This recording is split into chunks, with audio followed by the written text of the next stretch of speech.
We are now streaming, 30 seconds till title sequence.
Good afternoon. Happy Thursday, everybody. I would like to call the Durham City Council work session to order for this, the 7th day of September 2023 at 1 p.m. We certainly want to welcome all of you who have joined us here in Chambers today, and those who are joining us remotely as well.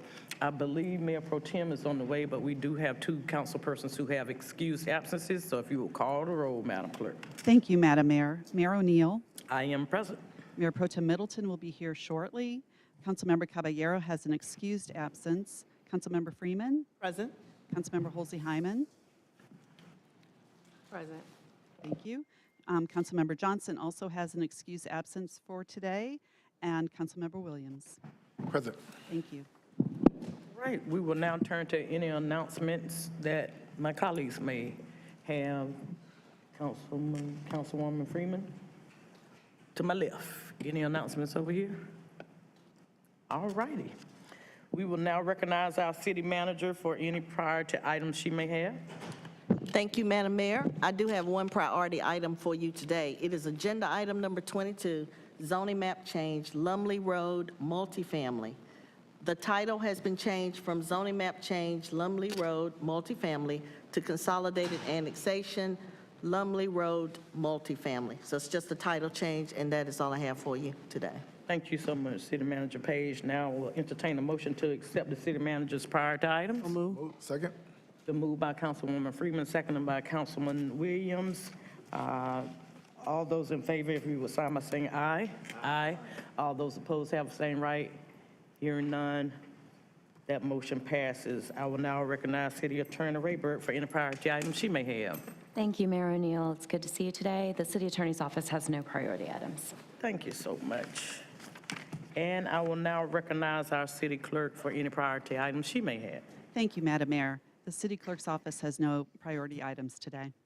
Thank you so much. And Mayor Pro Tem has joined us. If you have any announcements you'd like to make, you can do so at this time. Thank you, Your Honor. Good afternoon, ma'am. I have no announcements. Thank you. All right, thank you so much. We will now move to our second order of business, which is to read the entire agenda into the record, starting with the administrative consent items. Item number 1 is the Durham Affordable Housing Implementation Committee appointments. Number 2, Durham Convention and Visitors Bureau Discover Durham appointments. 3, Mayor's Hispanic Latino Committee appointment. Number 4 is the Durham Bicycle and Pedestrian Advisory Commission appointment. Number 5 is the Durham Workers' Rights Commission appointment. Item 6, Gold Triangle Board of Trustees appointment. Item 7 is the Priority Dispatch Corporation Quality Performance Review Service Agreement. Number 8, Priority Dispatch Corporation Extended Service Plan Agreement. Item 9 is the Interlocal Memorandum of Agreement for Urban Search and Rescue Task Force 8. Item 10, Contract with the Universal Protection Service, LLC, for armed and unarmed security guard services. 11, Stop Loss Insurance Contract for Blue Cross and Blue Shield of North Carolina for financial protection under the self-funded group health plan. Item 12, It's utility extension agreement with Newman Land Company LLC to serve the Heidelberg Street Water and Sewer Extension Project. Item 13, contract amendment number 1 for SW89C Project Management and Inspection Services. Number 14 is the Stormwater Infrastructure Repairs SD-2023-04. Item 15 is the contract with SZC Logistics, Inc. for recycling and disposal of scrap tires.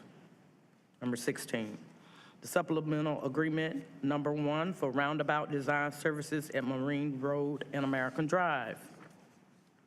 Item 17 is the grant project ordinances for transportation. 18, the professional engineering services contract with HDR Engineering, Inc. of the Carolinas for the Western Intake Partnership Program Manager Project Amendment Number 3. For our presentations, we will have item 19, the Durham-Chapel Hill Annexation Boundary. Item 20 is the fiscal year 2022-23 fourth quarter financial report. Public hearings. Item 21, consolidated zoning map change 2610 South Miami Boulevard. 22, the consolidated annexation Lumley Road multifamily. Item 23 is the zoning map change 2309 and 2315 Sparger Road. And item 24 is the zoning map change Shannon at Old Chapel Hill. All right, and we did not have any pulled items. Great, okay. We will now move to our citizens who are here to speak with us in person and on the internet today. You will have 3 minutes each, and we will start. I'll call 5 names, and we will start first with Chris Benjamin, Herman Moore, Montreal Perry, Christopher Copeland, and Antonio Smith, if you'll go to the mic in that order.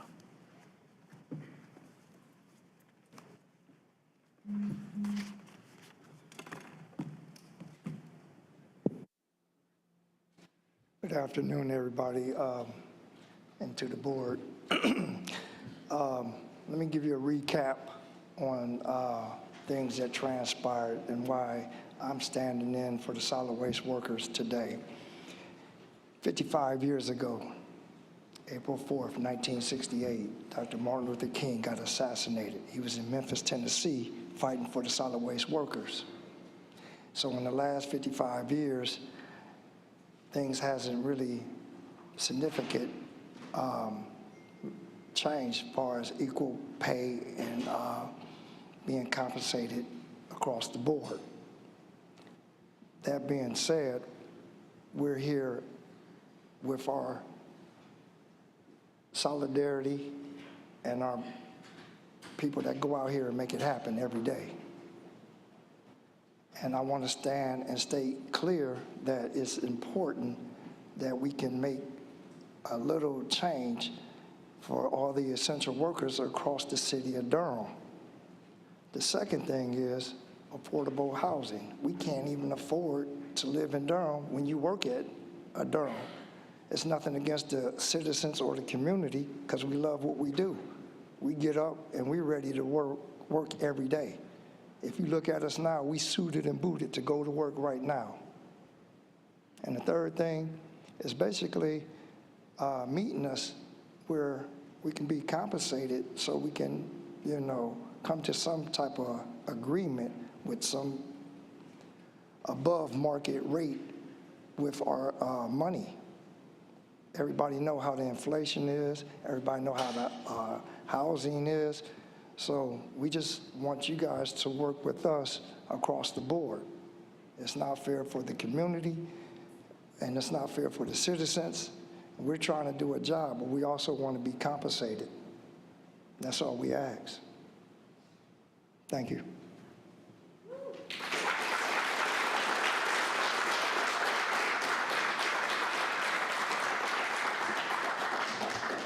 Good afternoon. My name is Herman Moore.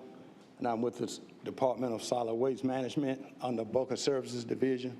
And speaking on something that he said as well about our pay, we come to work every day. We're just like the mailman. Rain, sleet, hail, or snow, we have to go unless it's just unpassable. We're expected to be there and expected to do our job. And 99% of the time we do. We're underpaid, overworked. The city of Durham is constantly growing, as we all know. The city is growing, the workload is growing, but the manpower is not. But the work is constantly getting done. So we feel like we need to be compensated. We need higher pay. We need consistent annually raises. And we need to, like he said, we need to be, and not just the solid waste department, across the board with the city of Durham, all the different departments I'm not going to try to name them all, but we need to be compensated for what we do. Just like right now, that garbage is sitting out there. If it sits out there much longer, it's disease, everything is being festered while that garbage is sitting there. We don't have a problem doing our job. Y'all know that a happy worker is a good worker. Y'all meet us halfway or somewhere where we can be satisfied with what we make, and we'll do our job. We can have citizens telling us all the time, you do a great job, and we appreciate that. We even have our managers and supervisors tell us that we do a good job. We appreciate that, but show us. We got to live. And like they said, a lot of people can't even live in Durham because we can't afford it. So we need to be, and we're called essential workers, treat us like essential workers. That's all I have, keeping it short and to the point.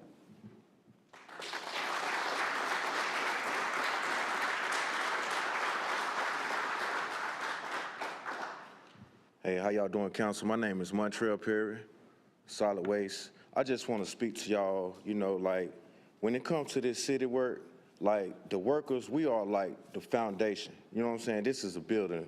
Durham is growing. It is steady building. And if your foundation is not strong, you know what I mean? Like, you can't grow. It's like, and if you don't facilitate it and make your foundation as strong as it can be, it's just like, like, you shady contracting.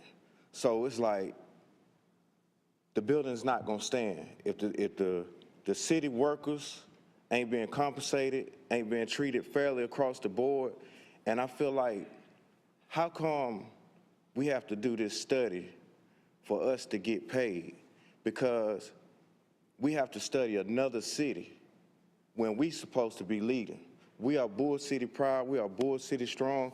Other cities are supposed to be studying us to figure out the way to make it, the way to go. We have a lot of pride in this city, so I just feel like, the workers should come first, the foundation should come first, and everything else is gonna fall in place. That's all I got to say.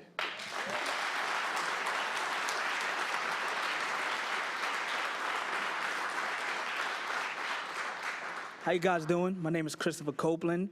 So we had a meeting yesterday, and I just wanted to speak on our open range plan. So it's being said that a raise is a raise, right? We got 2% this year, plus a 4% for our performance raise. Our performance is not given to us. It's earned. If I'm not correct, somebody correct me. We need to be compensated. We want to go back to work. We miss the kids. We miss the people coming out and say, hey, how y'all doing? We love y'all, thank you, giving us water. We love our job. We don't want to drag this out. We just want to be compensated, that's all. And that's all I have to say. Thank you.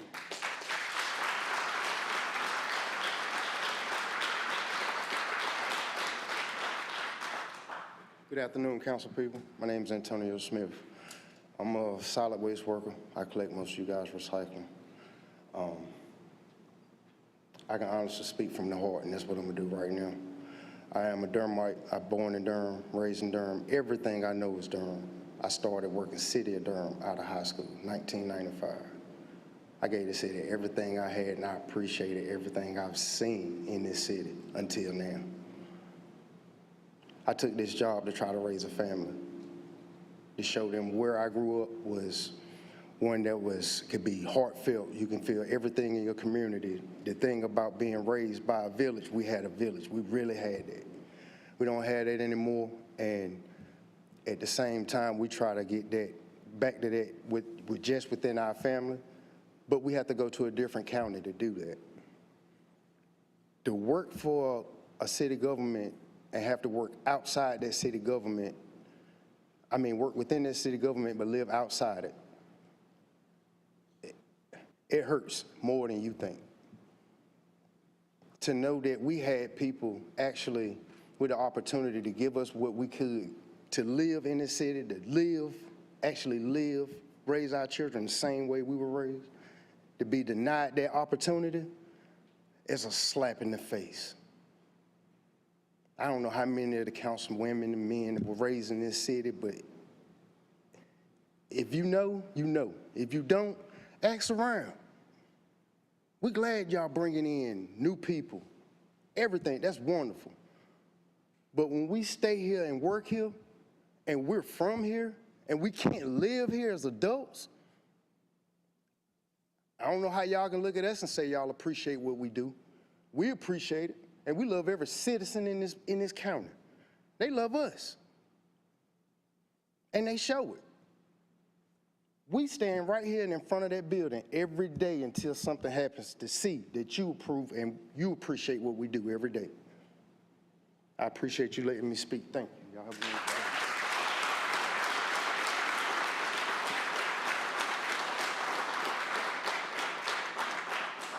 Thank you, all. We will now hear from Mr. James Chavis, Mr. James Davis, Ms. Meredith Carter, Ms. Charlita Burris. And we have a couple folk on the internet in that order.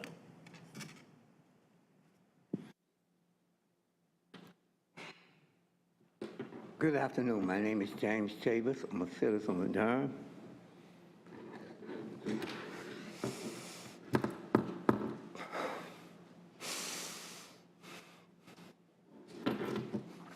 It's a crying shame that y'all black folks sitting up there not doing the right thing by our black folks. I was raised here up in Durham, so I know how garbage was taken from the very beginning. Men had to go behind the house and pick the cans up and put them on their shoulders and take them to the front and go back and put that can back behind the house, and they could not bend them up. Because if they did, Miss Tamp, who was a white woman, would be called on, and the city of Durham had to replace it. So don't tell me you can't give them no money when you got a racial equity inclusion department. Ask these men what it means.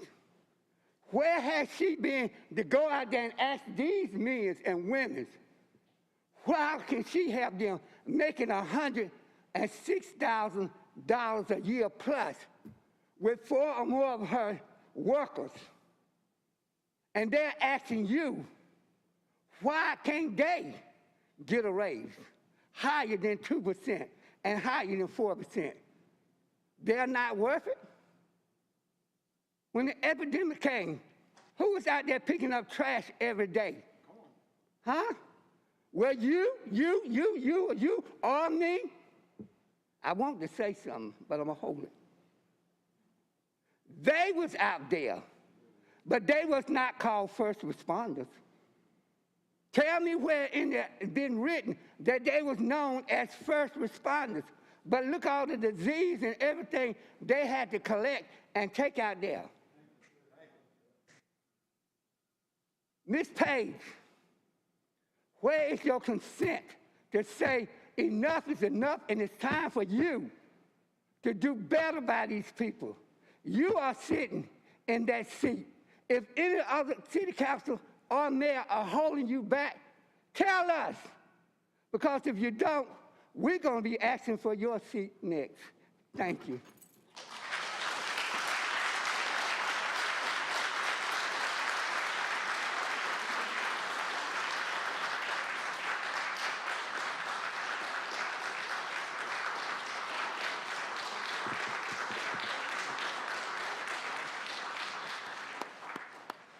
Gonna be kind of hard to follow that. But how you doing? My name is James Davis. I don't even know what to say, because I get emotional when I talk about my family. You know, during COVID, we did things that we didn't even know we could do. We worked hard for the city of Durham. We came in every day. People standing up there, shooting temperature gauges at our head every morning, making us put on all these masks, putting on gloves, sending us out on the truck by ourselves. Wow, the people that sit on top of us are sitting at home, waking up in the morning, they ain't getting dressed, they get on their little computer, shooting emails out, making breakfast, and sipping mimosas, because they ain't got to do this in front of nobody. So while we out there picking up trash with our hands, dump the cans, trash fall on the ground, we got to get out there and get that up, not you. And then you sit around and hear you guys say, hey, y'all did a good job. We gonna give you $300. What? $300. And then you're gonna tax that? What we gonna bring home? What, about $75? I mean, not trying to be funny, but after you buy some bread, some 2% milk, you done. You might have to add $5 with that. And to say that we already think that you guys that sit up here on this podium may have gotten bonuses this year. And I guarantee it won't $300 in no type of way. But that's what you extend your hand out here to us to do, and we keep this city clean. Don't nobody recognize that. Then you call us essential. Solid waste call us essential. You guys up here call us essential. That's all we hear. The city of Durham don't know that we're essential. Simple thing that bothers me the most, that doing all of this, and it's simple. The grocery stores opened up for essential workers back in when COVID was open. To 9:30, essential workers come in, can shop, get their food, then they're gonna open regular hours at 10 o'clock. We showed up, showed our badges as essential workers. They turned us around, told us we're not essential. Tell us how that make you feel. Think about that. Thank you.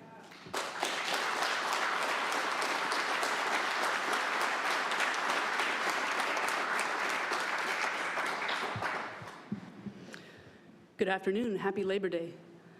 My name is Meredith Carter. I've been a firefighter with the City of Durham for 4.5 years, and today I'm a representative of Local 668 of the IAFF Professional Firefighters, and I'm here in solidarity with UE 150 city workers. Every time I'm up here, I'd like to remind you all, I make $16.56 per hour, almost $2 below the Durham livable wage of $18.46 per hour. That's after 4.5 years. But this is not about me. This is about us. This is about the city workers and the people that keep this city running, people that pick up your garbage and keep clean water coming to your houses and go to your emergencies. The city workers keep this city alive. And like these gentlemen have been saying, in COVID, we came to work. We came to work every day because you can't pick up garbage working at home, and you can't put out a house fire working at home. And how did the city repay us? Our merit raises were frozen for 2 years during COVID. So this spring, we brought our grievances to you, and on June 20th, in this room, Local 668 and UE 150 stood united and watched this council vote 4-3 against restoring our COVID raises. How is that working out now? So since June 20th, since that vote, less than 2 months ago, 13 firefighters have called it quits. That's going to cost the city the taxpayers, close to $3 million to replace those 13 firefighters. Make it make sense. So Local 668 is here in solidarity with UE 150. We support their demands. We hope you do right by city workers today. Thank you.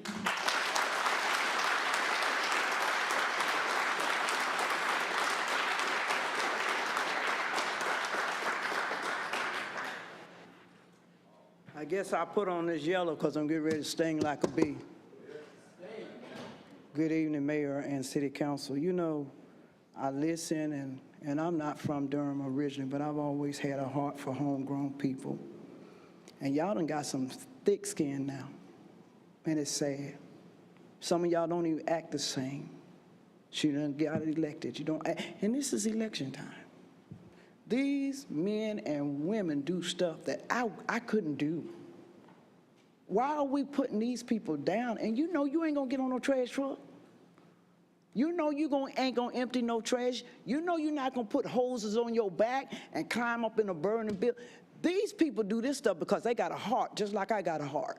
But y'all say, oh, Bursch, you did a good job in the neighborhood. I'm not getting paid for what I do. You know why I do what I do? Because I love what I do. And when you love something and you really love it, you're effective. Because this foolishness right here, that's exactly what it is. Because y'all done forgot where y'all come from. I'm saying it today. Because if you could remember the times that you struggled, your parents struggled for you to help you get educated, and now some of you making over $60-something thousand a year or more, and more. But you're sitting up here like, okay, well, we heard it today. We're going to go in our chambers, stay 15 or 20 hours, discuss it, and come back with no answer. Now, if you can live with that, then God got to deal with you. Because this is ridiculous. I got up at 4:55. I was on the road this morning. The only trash truck I seen was commercial. I ain't seen no city. I said, oh, my God, trash piling up. They come in my complex every morning at 3:30 a.m. Some of y'all was turning over, breaking bubbles on both ends, sleep, while you got folks out there doing hard work. Y'all better get some love in your heart. You better be real or be still, because God got your number.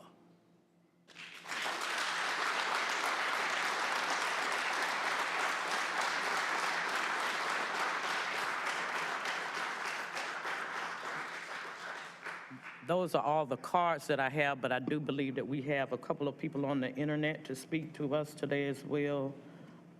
Ms. Jacqueline Wagstaff. Ms. Wagstaff, are you available? Yes. Ma'am, can you hear me? Yes, ma'am. You have Good the floor. afternoon. Okay. Good afternoon, Madam Mayor. And just want to say to Herman, Latrell, Chris, Antonio, James, Meredith, and all of the many workers that are sitting in that room today, I commend you. I'm not going to tell you you do a good job. I know you do a good job, because when my trash get picked up, I am one of the happiest people in the world. And telling someone they do a good job is not how you pay your bills. And you were absolutely correct when you said that. But I want to go a little bit further. I want to talk about exactly what Mr. Chavis said and multiple speakers have said. We have elected officials, and they're sitting up there today. At least two that I see sitting there gonna make some grand speeches after this public comment section is over. They're gonna make some wonderful speeches. They're gonna make you believe they care about you, but they have yet to increase your salaries. Now, they increased theirs. They gave themselves a $10,000 raise. They made sure that, and they didn't say anything about we got to do a study and we got to raise taxes. They did it.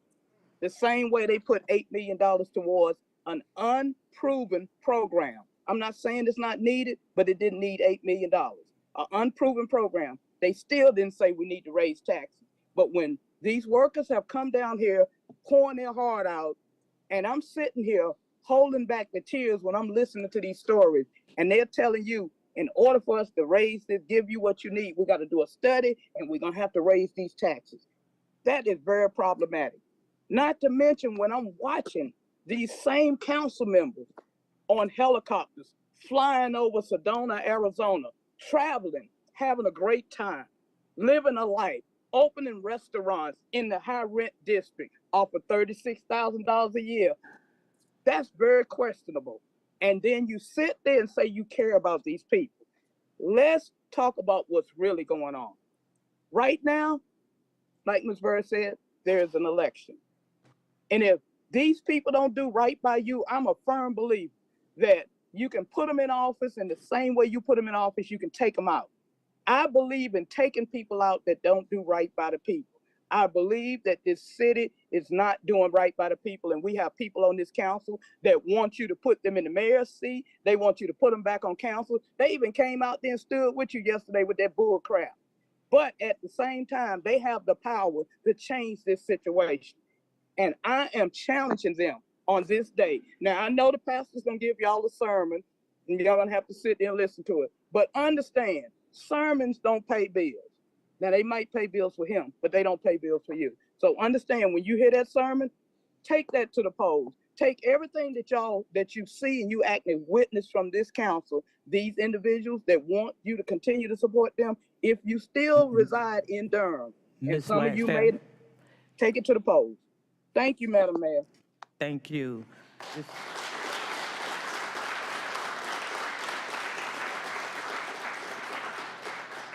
Ms. Mary Molini, if you would come to the, if you will unmute. And Ms. Johnson, you'll be after Ms. Molini.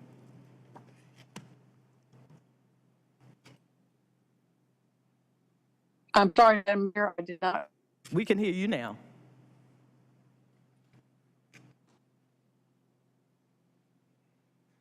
I did not sign, but I was solidarity with our firefighters and all essential workers.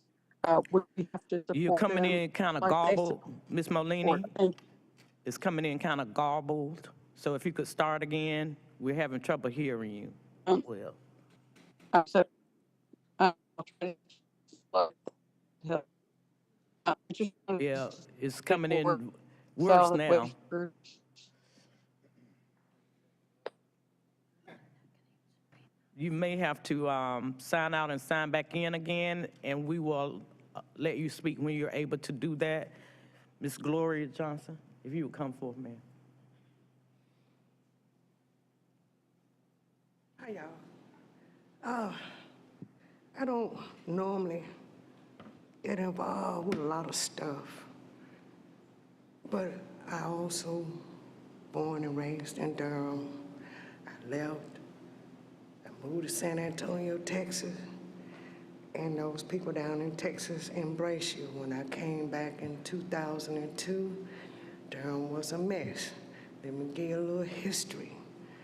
In Durham, it was an honor to work 3 places: Duke Hospital, Bigger Mile, and the city of Durham. That being said, I can't speak for city council or my supervisors, which we were hoping that they would have stood up here, because we make them look good when we do our job. We wanted them to come and administrators talk to you all, and we stand like soldiers, because all of us will go to work tomorrow. I'm going to work tomorrow. In fact, I'm going back to work when we leave here, because I received an email that said I might have to use leave without pay. Out of 17 years of working with the city, I only got 1 leave without pay, 1. Okay, you're talking about the mid-range, the price range for your salaries. When I started, it takes you a long time to get midway, and some of you gentlemen in here know that by the time you're not gonna reach the step range, you will retire. Okay, that's fine. Rules and regulations. I don't have a problem with rules and regulations. When they gave us our bonuses and our incentive for pay, I thought, okay, I didn't know that there was a problem or that it was not done correctly. I said I wasn't gonna say anything. Many gentlemen stood, I said, I'm gonna stand like a soldier. But after hearing that, I say, I can't do it. If I'm gonna go back to 2115 East Club Boulevard and I die in the morning, I'm gonna work. I've been working out there in 110-degree heat, cold, snow. I'm grateful that you all gave us a raise. You didn't have to give us anything. So I was grateful, and I thought everything was straight. I didn't know. And when they said that, my cousin called and said, they got a protest at City Hall. I was so tired, I wasn't gonna go. I said, well, I'll try to hear what's going on. Had a few reliable sources that said, you know what? Whatever the budget was, whatever it was, I don't know what it was. All I do, out my nose, I go to work, man. I'm at the landfill. Many of y'all know that. So all I can ask is, whatever it is, let's get some options on the table. Work with our supervisor, y'all get together. Let's come up with some options so all these fine gentlemen in here can go to work, and let's get this garbage up. I guarantee you, and I believe it in my heart, that if our supervisors, they got 3 different supervisors, if I'm understanding that correctly, and then I got 2 supervisors. I said, if they would have came. Ms. Johnson, if you finish up your statement, and then we'll. Yes, ma'am. Okay. I just wanted to say, I was hoping that the administrator could have come and talked to y'all administrator, and let's put some options on the table, and let's do this. All we want to do is go back to work. I'm going back to work if it's 4 o'clock, because I was told, if you don't, you might get paid, leave without pay. I only got it 1 time out of 17 years. Thank you, Ms. Johnson.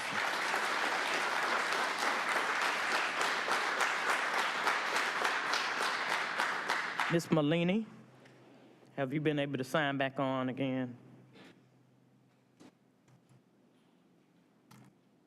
Ms. Malini. Yeah. Can you hear me okay? You're still coming in and out, but try to say it. Right here? We heard that part. Okay. I just wanted to say I support our city workers, our waste collection, our essential workers, firefighters, and want the city council to do right by them. It's only fair, it's only equitable, and it's only the moral thing to do. Please consider going ahead and moving on these raises for these fine people. Thank you.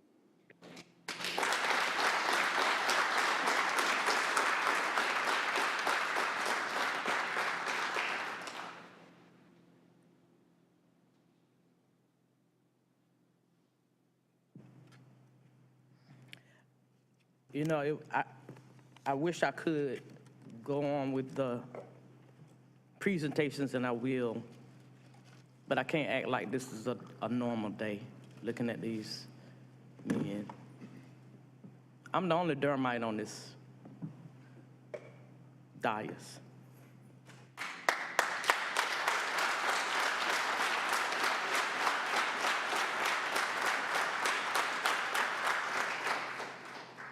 And I know a lot of these gentlemen, and I know a lot of these city workers who are like me, who love Durham and who work for Durham. I know this is about the first time that I've really wanted to cry, because I'm not a crier. But I have been in pain, and a lot of us behind watching a lot of this stuff. And it's not right. And I would be remiss in my duties as a Durhamite first, a person born and raised in this city, never lived anywhere else, to look in your faces and tell you that's what's going on is right. There are 3 of us that saw this day coming back in June. We had the opportunity, and we tried. So I won't take that it's all of us. I'm not gonna bear that burden. That has to be exactly where it is, on 4. Now, I'm not running anymore. All I do is care about this city. But one of the reasons I'm not running anymore is because of this kind of stuff. And I'm not going to be silent any longer.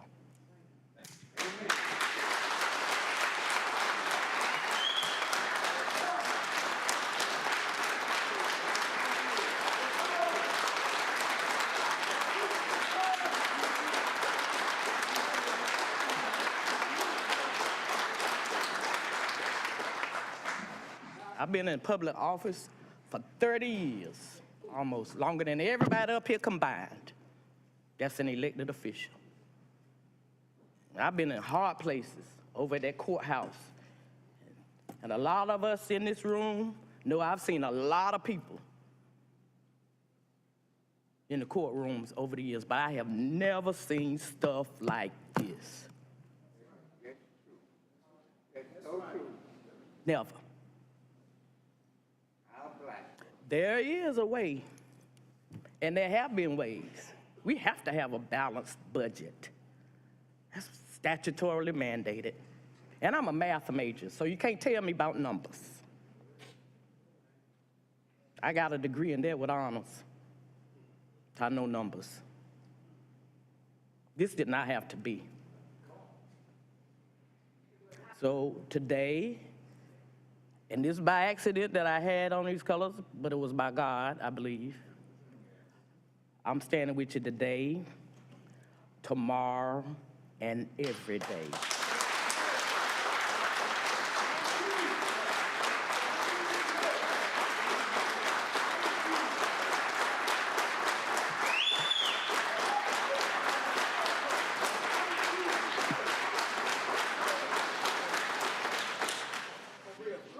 I have never been one. I got enough friends, so I'm not here to be liked. I got enough family, so I don't need no more love. But I am always gonna stand for justice and fairness. And so I can look at you all today and tell you I'm gonna stand with you.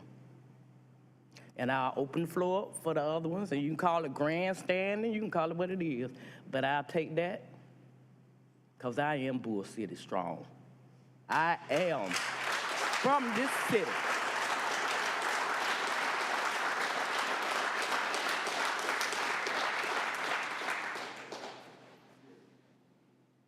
To my left, you got the floor. Have anything you want to say? Good afternoon. While the mayor said she's not a crier, I'm a very emotional person because I've been through a lot. And today I'm really not feeling well. I have a bad cold, but I had to be here today. I have fought my whole life for social and economic justice. As a little girl in the South Bronx, growing up in humble beginnings, and then becoming a professional social worker, and now a professor of education of social work.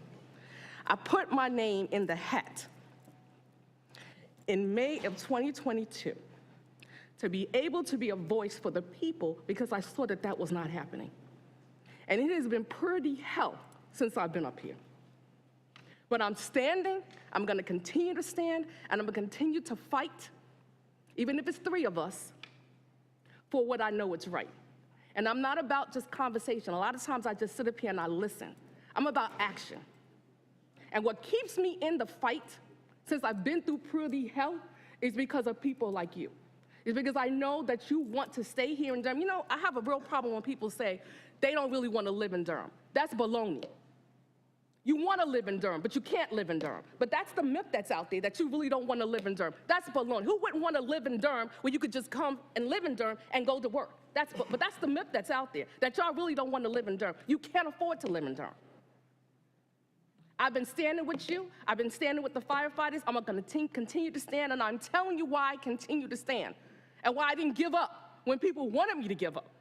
When people wanted me to leave this council, it's because of you. And it's because I know that somebody fought for me, and somebody fought for me with integrity,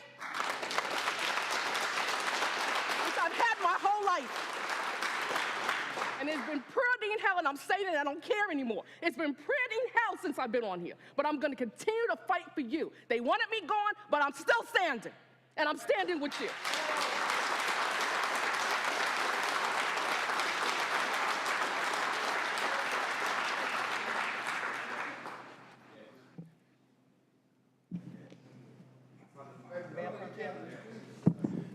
Thank you, Madam Mayor, and good afternoon to my colleagues and everyone in the chamber.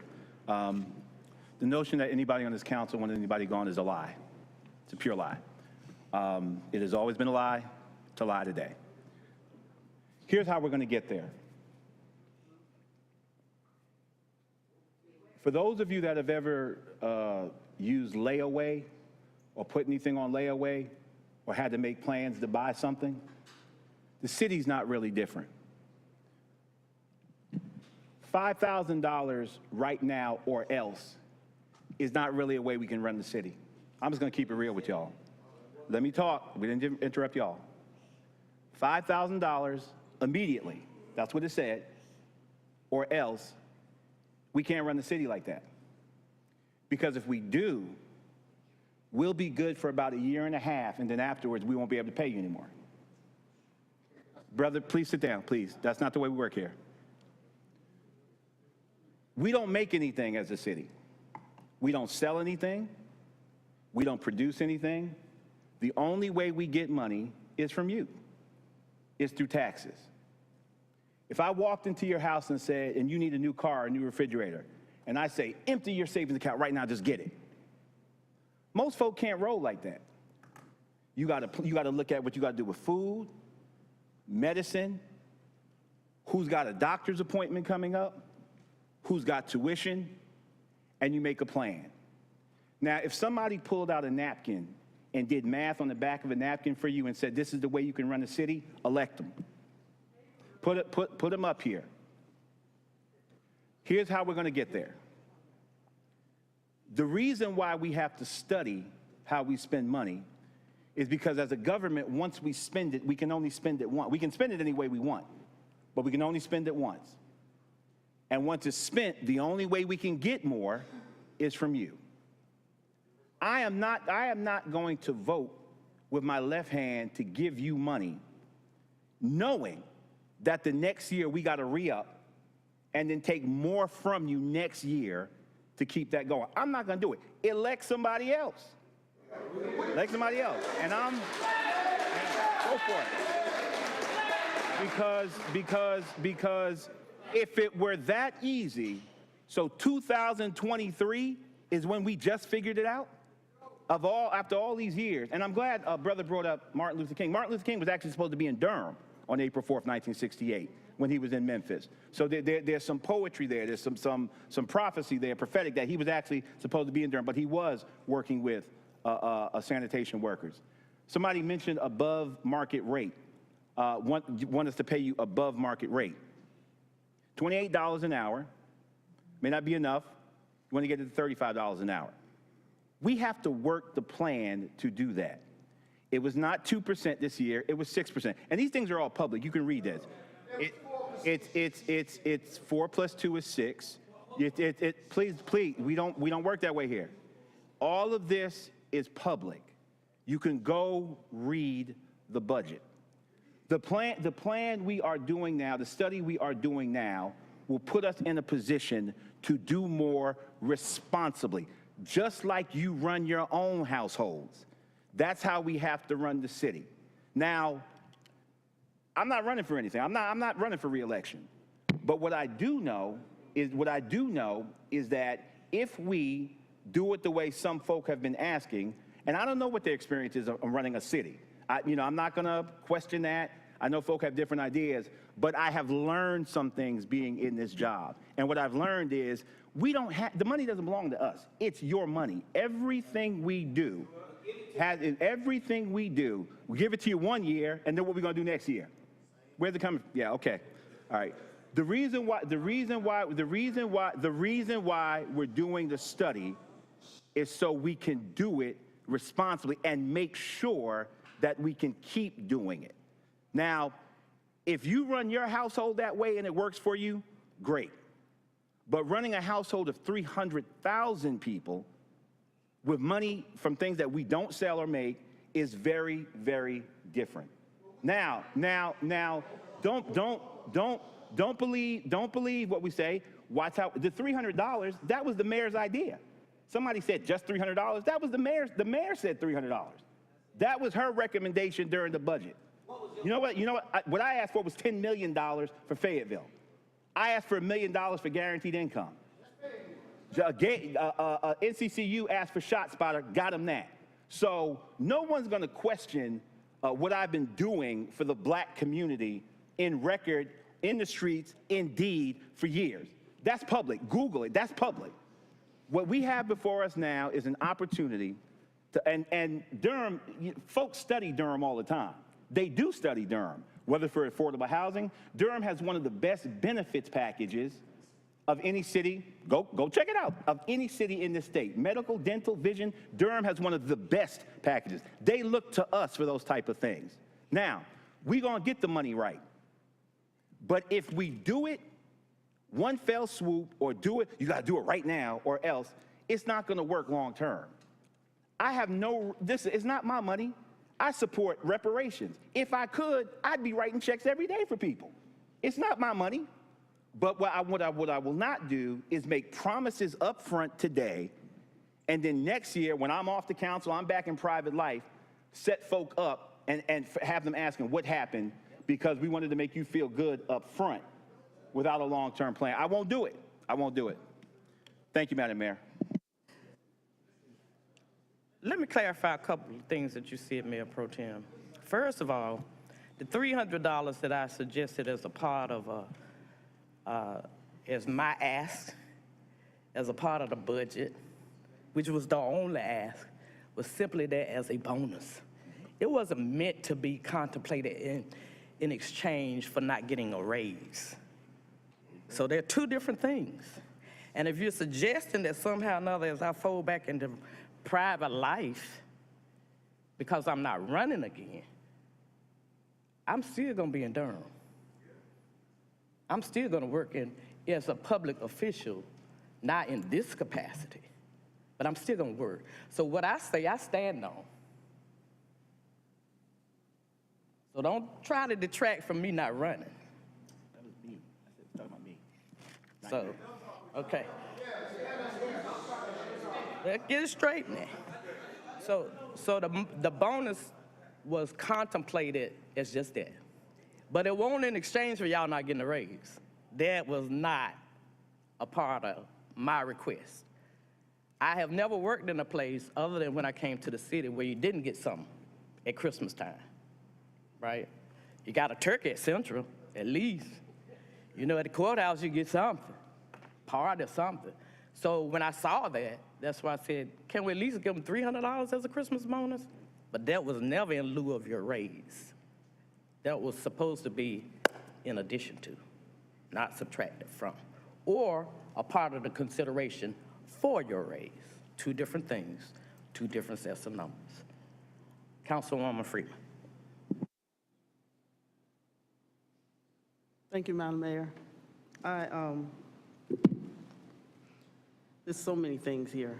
I'm just going to stick to speaking directly to our staff and saying that I think I've been very clear on where I stand and making sure that you understood or overstood that you are essential workers. You deserve to be paid a fair wage. And when the firefighters were in here trying to make sure that that happened, I was looking for you all. I'm glad you're here now. To Mr. Chavis, I think you heard who our city manager's been listening to, because it's not the mayor, and that's been the problem. I think there's been lots of commentary around how this happened, and it's not limited. It's just, this is what you can see. This is how you can see it. I mean, I think it's very clear that we've gotten beside ourselves and forgotten what it is to be working at a wage and living in a community that multiple generations of folks. I think Antonio's story just resonates and Ms. Gloria's story as well. It's just really hard to look you all in the eye and say we're doing what we should be doing. And knowing that we've been developing this city like, you know, land is not a commodity.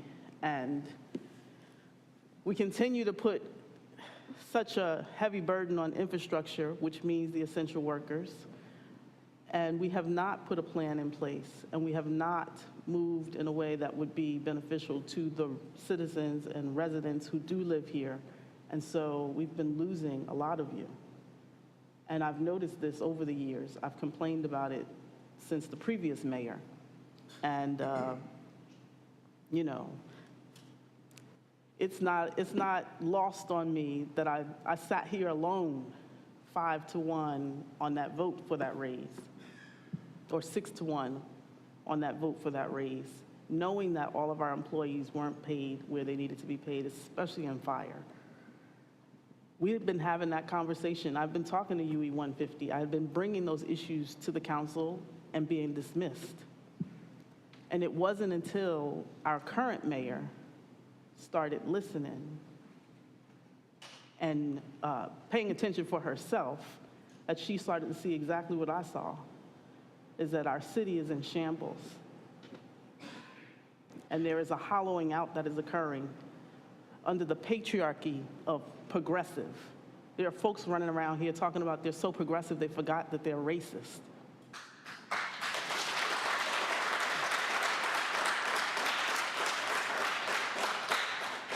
They're so progressive, they can't see how creating a situation where your workers can't afford to live in the city,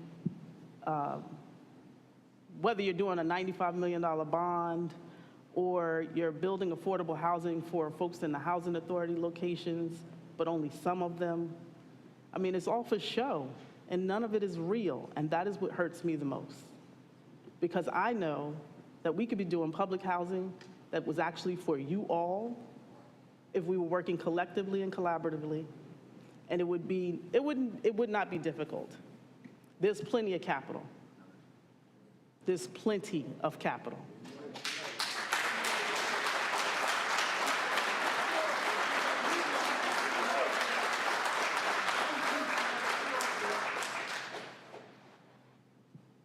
I know that this is an election cycle, and I want to be very clear that this does not have anything for me to do with an election. It has everything to do with, I'm not from Durham.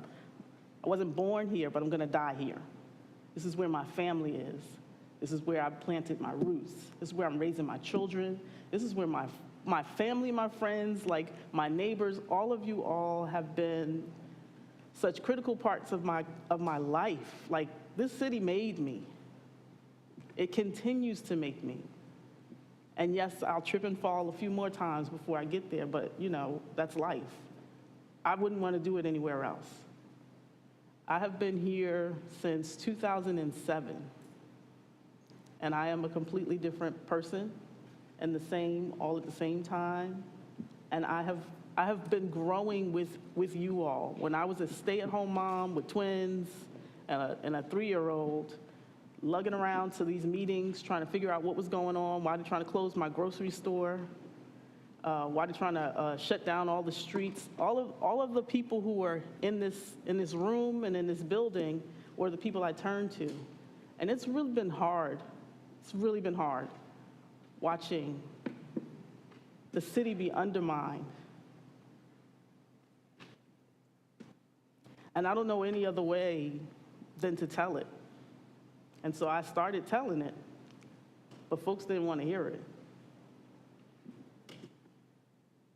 So I'm going to keep saying to you that this is on all of us, because it didn't just happen overnight. It didn't just happen on June 20th. It happened in 2015, and then in 2017, and then in 2019, and in 2021, and it'll happen again in 2023. And each cycle, you have people who stand up and say that they're for you. And then when they're finished, they turn their backs on you. I want to be very clear that it was Councilmember Johnson who stated that you could get a $5,000 bonus. Where's she now?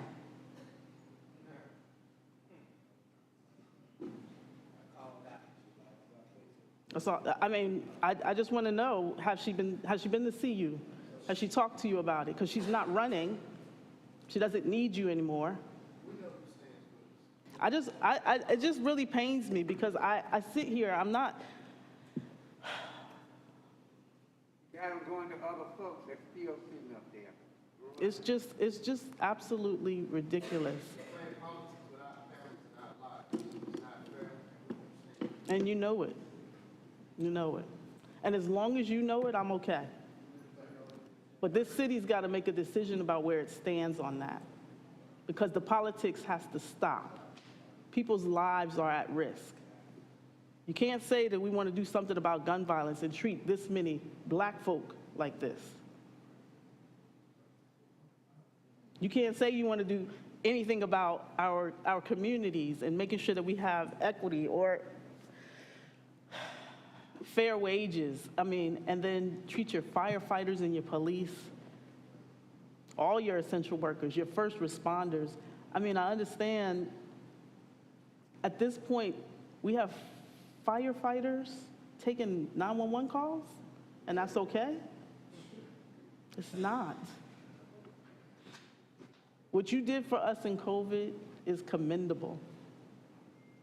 And what we did on June 20th is not.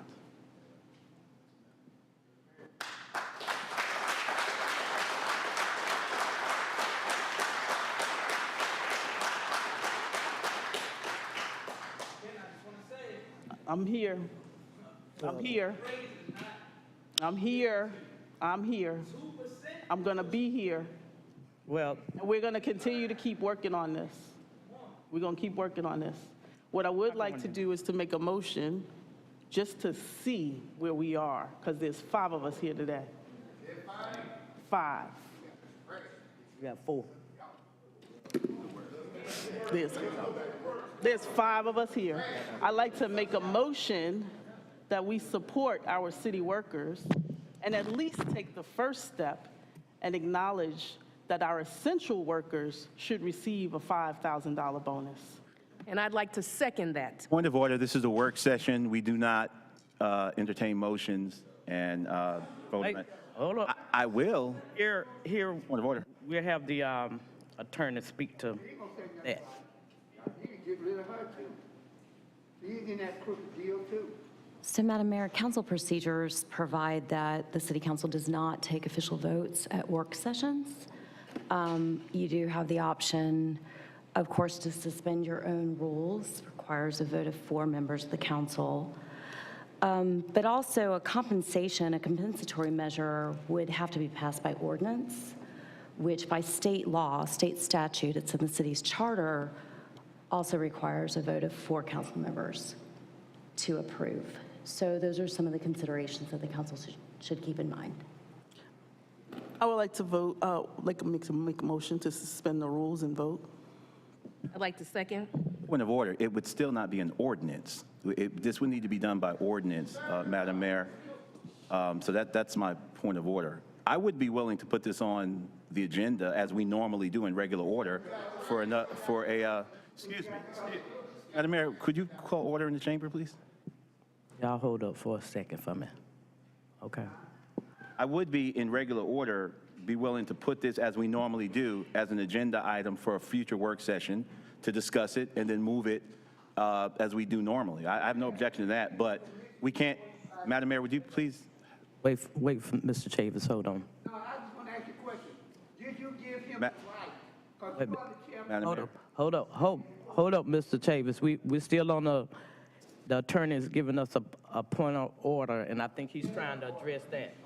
Before you gave him the right to speak, that's what I'm asking. No. Thank you, Mr. Chavis. Okay. Thank you, Madam Mayor. I recommend that this we be pursued in regular order. This is, as the council said, this would be an ordinance, which is a higher threshold for us to cross than just, this isn't a resolution. This is compensation, and we have established orders to do that. Thank you.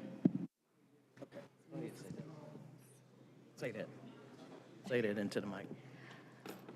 Madam Mayor, I wanted to add one more procedural issue, which I think the Mayor Pro Tem is pointing to. So in addition to the council not taking votes at a work session, you also have to have a matter before the council. There is no item on today's agenda that corresponds to Councilmember Freeman's current request, so the council would need to add that to the agenda. Rule 2.5 of the council procedures governs that. So with a vote of 4 members, you could add the item to the agenda. With a vote of 4 members, you could suspend the rules to vote on an item. And actually, there are some time parameters that are specified in Rule 2.5 as well. I don't like giving advice like this on the fly, but because this is a pretty atypical procedure going on. But the better process would be to have an item added to the agenda for the council's proper consideration and thorough consideration. So are you saying at another work session, we will have to add it as an agenda item or at a city council meeting agenda, or either and or? I have a point of order. Madam Mayor, do we need ordinance to direct staff to look into something? You do not need an ordinance, council member, to direct staff to look into something, but if you are voting on actual compensatory measures, that is an ordinance that would have to be passed. So the request would be for staff to look into making sure that this moved forward as an item? Just direction to staff, that would be fine. So I want to make sure that we vote to suspend the rules first, and then I would like to move that we have staff take a look at how they develop that ordinance to compensatorily make the bonus available. Point of order. We don't need to suspend the rules to do that, Councilmember Freeman. We can just, direct. We have an attorney. We have an attorney. You let the attorney respond to if that's appropriate what she's saying. Basically, I mean, council at its discretion can direct staff at any time. You don't need an official vote to provide direction to the staff, unless it's not. Well, I just want to make sure that you feel comfortable with it. It's not about my comfort level, it's about you all's comfort level with the process. So I think what she's saying is that we put this on an agenda. So can we and direct staff? Can we make sure that we have a vote to say that we want to put that on the agenda? Madam Mayor, I'm willing to go thumbs up per regular order. This does not rise to the level of suspending the rules. We shouldn't pretend that it does. I don't think she recognized you. We can. Wait for 1 second. I recommend just going. Wait. Hold up. We can't talk over each other, and I want to make sure that the people who are being directed by all of this or affected by all of this understand what we're doing, which is why I'm trying to slow it down so we understand. Now, Councilwoman Freeman first, and then Mayor Pro Tem, you respond to that so that we can they will understand what we're doing. It's fairly technical when you get into these procedural issues, so go ahead. So we would be making sure that staff understood that there are 4 votes or 5 votes to make sure that there is a bonus ordinance assigned for the $5,000 to the essential workers of the city of Durham. No. I'm sorry, were you finished? No. What we would be doing is placing an item per regular order on our agenda, which may result in a $5,000 bonus. But first, we have to get it on our agenda so we can talk about it, so we can be in compliance with the law, and then vote on it, as we do all the time, week after week, month after month. I'm going to give it thumbs up. So what is it? So what did she say about in terms of suspending the? We don't have to. I'm just asking what. No, from my understanding, from an attorney Ray Burgess right here, we don't have to suspend the rules to put it to ask staff to put it as an agenda item. And then we need to direct staff as to what we're asking them to do, and then we will have a discussion.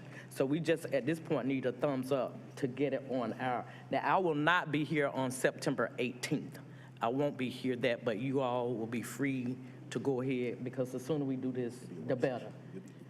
So, but I will be here for that work session on that Thursday. That's what we'll be doing. Okay, so we can do it on September 21st. Put it as an agenda item.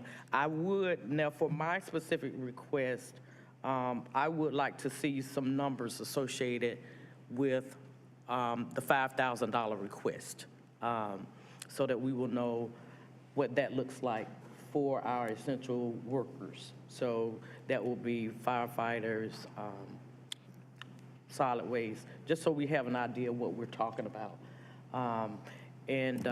Also, I know I don't want to really intervene in the process that the city manager is moving forth, and hopefully they can come to a resolution prior to that time.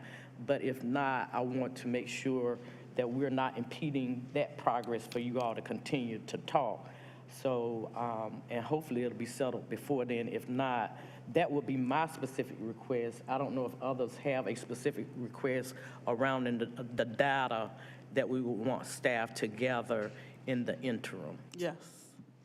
The essential workers would be everyone who had to physically be on site for work. So everyone who had to come to work during that time. So I don't want to leave out like janitorial services or anyone who had to physically be in place, who could not stay home from work. So that would be your request. Councilman Williams. Thank you, Madam Mayor. It's, as I always say, it's not my place to tell someone how you should feel. And I'm not going to sit up here and tell you all that today either. I'm also not going to continue being divisive. I'm also not going to tell you just what you want to hear. All I can do is tell you I will be committed to making it happen. And that's where I've always been. We have a city to run. We have a city to govern. If I'm being at all honest, I think we're borderline being irresponsible right now. And I don't want to position us to where you have a momentary sensation and then we just fall apart later. So what I'm committed to is making sure that, and it's not just y'all, I'm talking about the entire city staff. And not everybody does the same thing. I said this before when we first gave the bonus to police and fire, because not everybody's running through a fire, but also not everybody's picking up trash. So I hear exactly what you're saying. And I'm ready to work to make that happen. That's what I thought we were going to be doing anyway. I'm sure everybody see how frustrating this is. Hold on a second, for it. Hold on a second. You won't find me being rude, I promise you. And you can always reach out to me, we can talk. I don't do that other stuff. But the fact of the matter is, it's real easy to be in this moment and kind of like try and like negotiate this right here, right now. These figureheads sitting up here, we're elected officers, we do policy. We don't do the operations. Literally, to be honest with you, the best thing we can do right now is say, Madam Manager, what is your plan on making this happen? And what is most realistic? That is how we actually do it. I run a restaurant. That's what I do. And before that, I taught. I've never run a city budget. I've never run a city. Now, I've done the homework to get there, but I'm not going to pretend that I know all of the intricacies into how we can maneuver these numbers right now and then just make it happen just like that. So I want anyone who's living in Durham to be able to live here and afford to live here. I want you to have the best. I want folks around the state and around the country to say, yo, you work for the city of Durham, it's like that. That's the goal. And I want to be able to sustainably get there.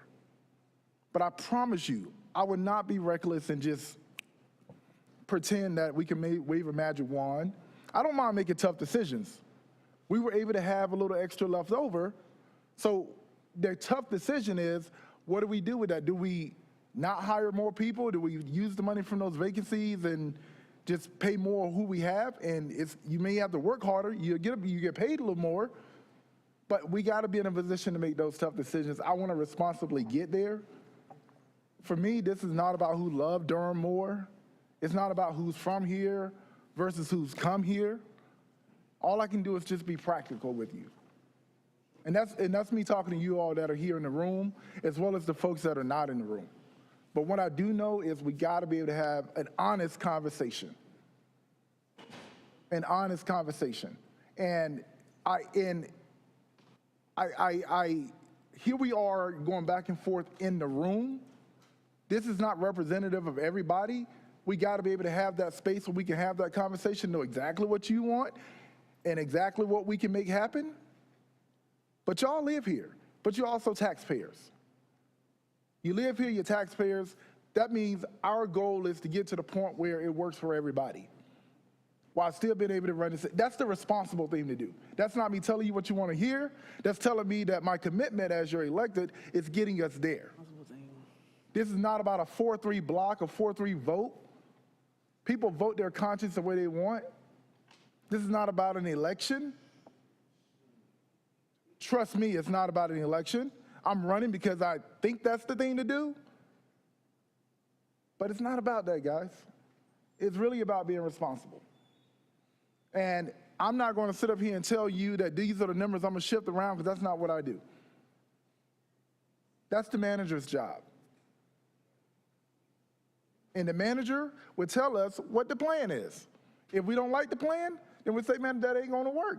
Come back with another plan. But we hear you. We hear you. But we are not the folks that are going to work those numbers. We're the folks that approve those numbers when it works for everybody. That's the responsible thing to do.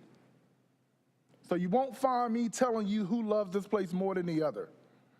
You won't find me being irresponsible when it comes to trying to just change everything up right now. What we do have is a sense of urgency to get this done right now.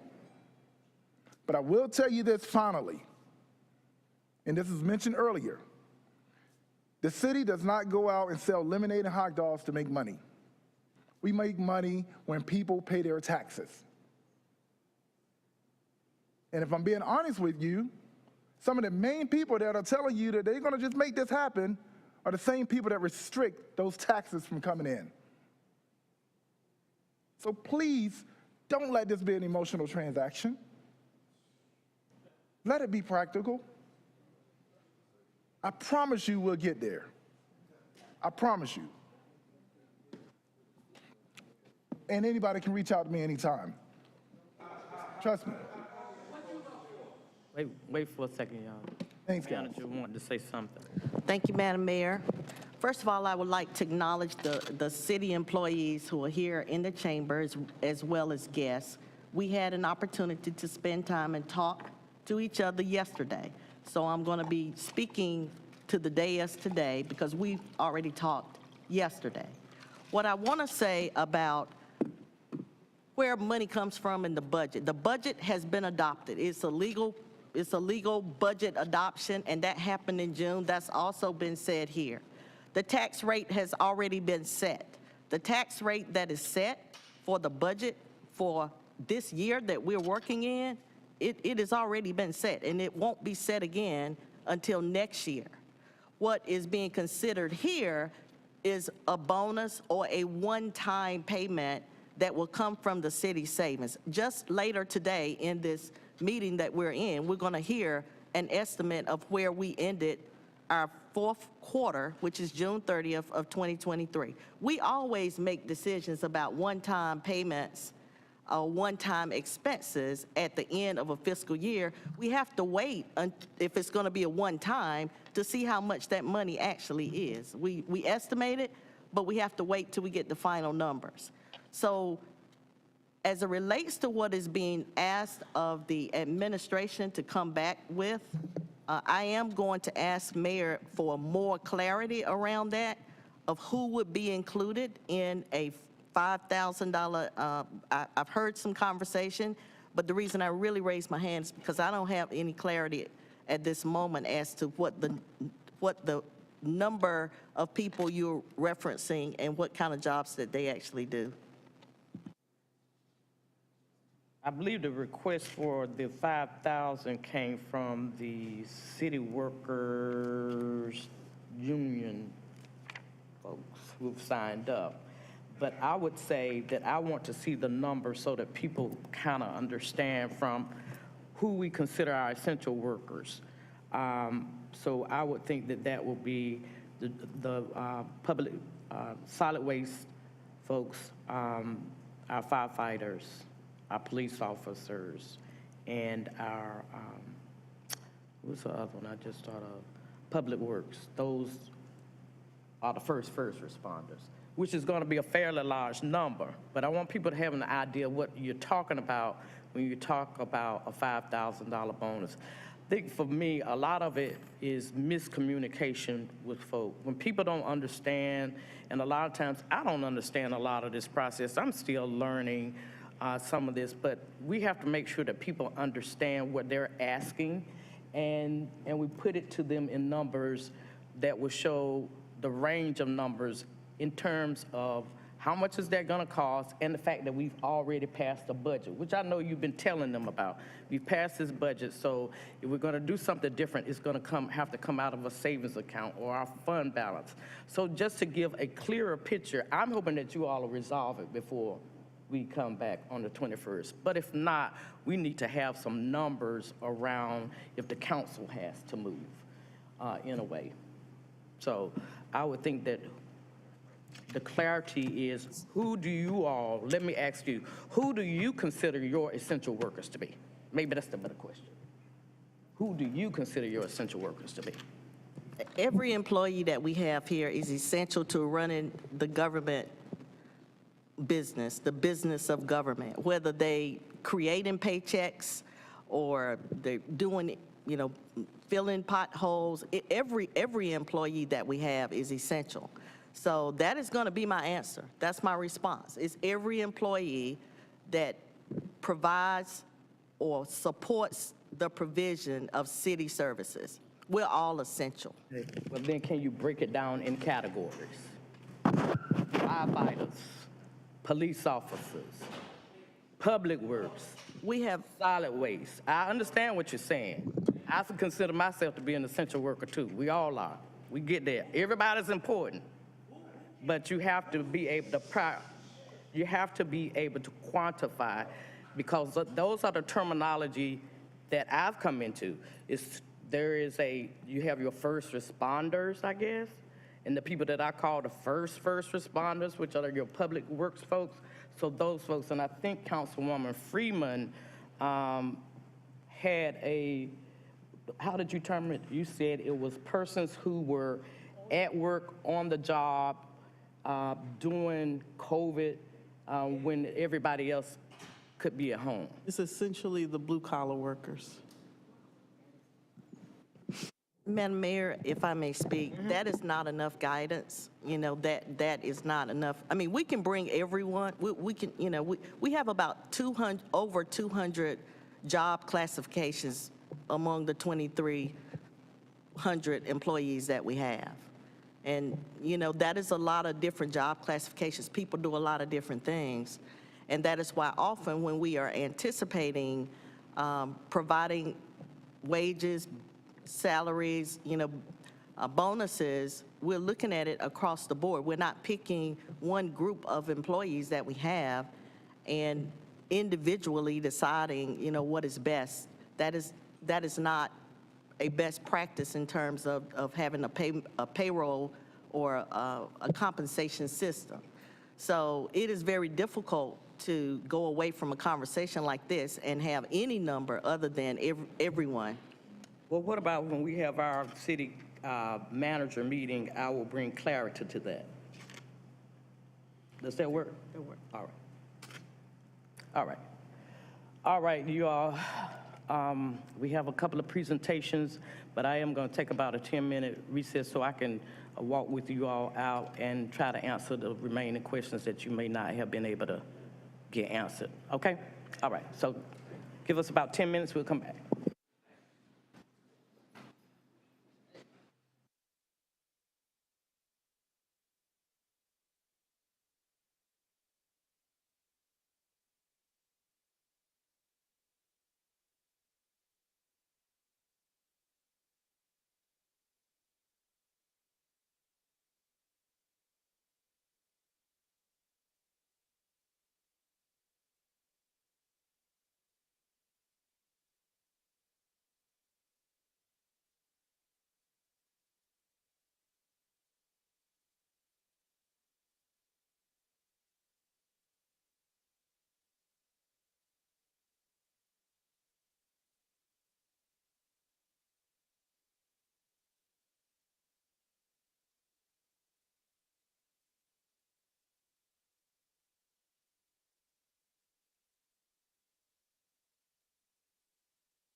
Okay, everybody, it's time to come back together.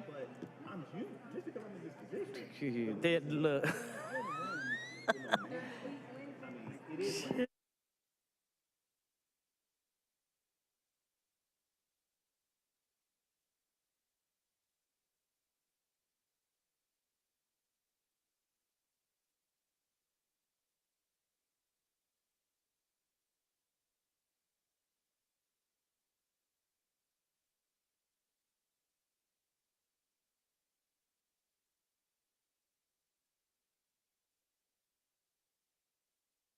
Please come back in.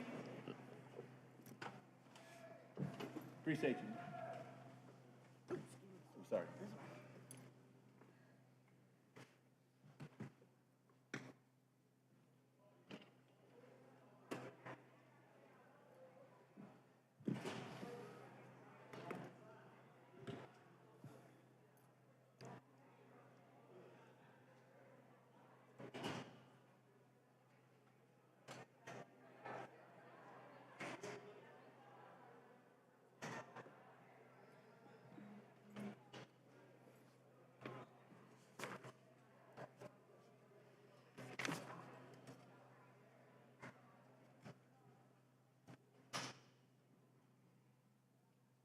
All right, we have two presentations this afternoon. The first is item 19, the Durham-Chapel Hill Annexation Boundary.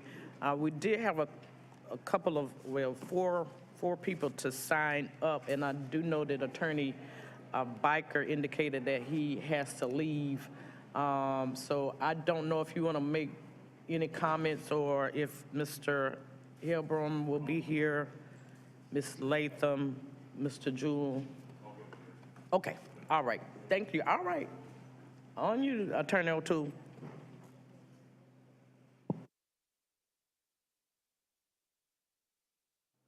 It's not working? Now it is. I guess I need to lean into it. Good afternoon, Mayor, Mayor Pro Tem, and council members. Good to be with you. Sort of a more mundane topic after the various series discussion you just had. I'm Don O'Toole from the City Attorney's Office. I'm here to talk about annexation boundaries. Not sure if you've heard about these before, but we do actually have some annexation boundaries with some of our neighboring jurisdictions. So the first question is, what is an annexation boundary?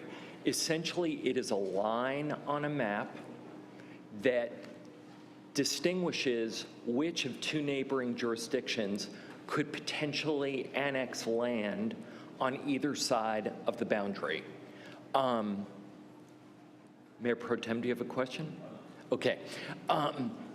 So it's basically a line on a map, and it says which jurisdiction is free to annex on either side of the boundary. What they are not, an annexation boundary, just because it's set by the two jurisdictions, does not constitute an annexation. It's just an agreement between the two jurisdictions about who can annex on either side of that boundary. Today, I'm here to talk specifically about the Durham-Chapel Hill annexation boundary. And I've got a map here. You'll notice in on-base, this map wasn't here.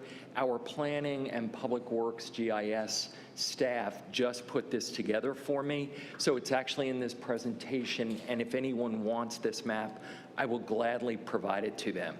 So if you see that funny looking green line, on one side it says Orange County, on the other side it says Durham County. The county line in this area is actually the Durham-Chapel Hill annexation boundary. If you see the aqua color in the lower left-hand side of the map, that is actually land that Chapel Hill has already annexed. It's the land that's to the southwest of I-40. That's that big double-laned yellow road.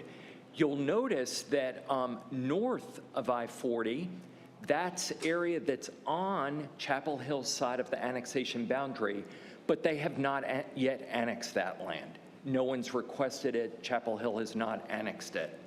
But then if you look at the Durham side of the Durham-Chapel Hill annexation boundary, you'll notice that the city limits do extend in areas pretty close to the annexation boundary. The orange or salmon colored properties are in the city of Durham. The tannish color have not yet been annexed by the city of Durham. So that's the current Durham-Chapel Hill annexation boundary. Sorry, Counselor, which, you said tannish colors? I see they look white. Colorblind, Mayor Pro Tem, so it's entirely possible I'm calling them the wrong color. I did not know that. Do you see, like on the Durham side, do you see the salmon color, the orangey color? I do. So that is actually land that's on the Durham side of the annexation boundary, and the salmon-colored parcels have been annexed into the city. The areas that are not salmon-colored on the Durham side of the boundary are outside of the city limits, so that's Durham County. Got you. Is that clear? It is, thank you. You bet. So how are annexation boundaries established? There are general statutes, 160A 58.21, set of statutes that outline how can neighboring jurisdictions establish these boundaries. Basically, it's by agreement, sort of like an interlocal agreement. It gets approved by the governing bodies of both jurisdictions. And some council members may have been on council. We recently amended the Durham-Cary annexation boundary. Both jurisdictions wanted to swap out two parcels. So Cary said it could serve an area in Durham's service area, and similarly, Cary wanted a Durham parcel. So that probably within the last 2 years, there actually was a modification to the existing Durham-Cary annexation boundary. So that's one way they can be established, by agreement of the two jurisdictions. Or sometimes they're actually established by a court. And that's actually how the Durham-Chapel Hill annexation boundary was established. So let me just give you a little of the history. And by the way, this predates me, predates Kim. None of us were here working for the city back in 1985. I did move to Durham in 1982, but I was not an attorney and I did not work for the city in 1982. But bottom line, in 1985, the elected bodies of Durham and Chapel Hill passed competing annexation resolutions. Basically, those are the intent to essentially annex the same land. And Chapel Hill actually instituted a lawsuit against Durham, and that's that case number there, Durham Superior Court Case 85 CVS 3108. So that was filed in 1985. The parties to that litigation, Durham and Chapel Hill, resolved that litigation through what's called a consent judgment. I know the mayor knows what a consent judgment is. That's where the parties came together. They said, we have a resolution, Your Honor, and we'd like the court to approve our resolution. And that consent judgment that was approved in '86 established an annexation boundary between Chapel Hill and Durham. And it was signed by a judge, filed in a court. And so that is an annexation boundary. In 1994, Chapel Hill and Durham decided that they wanted to amend that boundary. So they actually went back to court, both parties, and said, we'd like to amend the annexation boundary. And in August of 1994, the annexation boundary was amended. One of the things that aside from modifying the annexation boundary to what it is today, so that the line that I showed you on that map earlier, that is the current annexation boundary. That's the annexation boundary that was approved in 1994. Is that clear? Matt, is the annexation boundary, that is something separate from the actual county line? Well, currently, yeah, it is, because the county line, that's, I assume that was established like 200 years ago. Right. That's just, and to be clear, I don't know if this is where your question is going. Jurisdictions can annex land in different counties. Right. Parts of Durham are in Orange County, parts of Durham are in Wake County. Right. Okay? So the county line does not prevent annexation. Got you. But an annexation boundary is a line that's been established either by agreement or by a court that basically says, we're not going to annex beyond this line.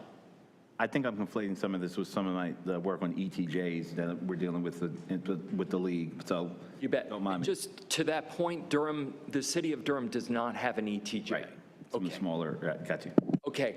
The other thing that I wanted to point out about the modification to the consent judgment that was approved in 94, one of the provisions of that consent judgment is it says in the judgment that the annexation boundary can be amended through consent of the parties.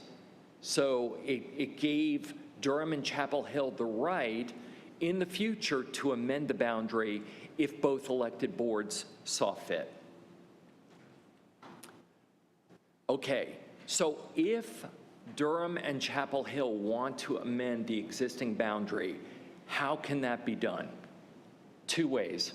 First, just by agreement of the elected bodies. They each would approve a resolution that would probably have a map attached, and it would say they each would need to approve the amendment of the existing annexation boundary. So that can be done through approval by both elected boards. The other way it could be done is through modification of the existing consent judgment.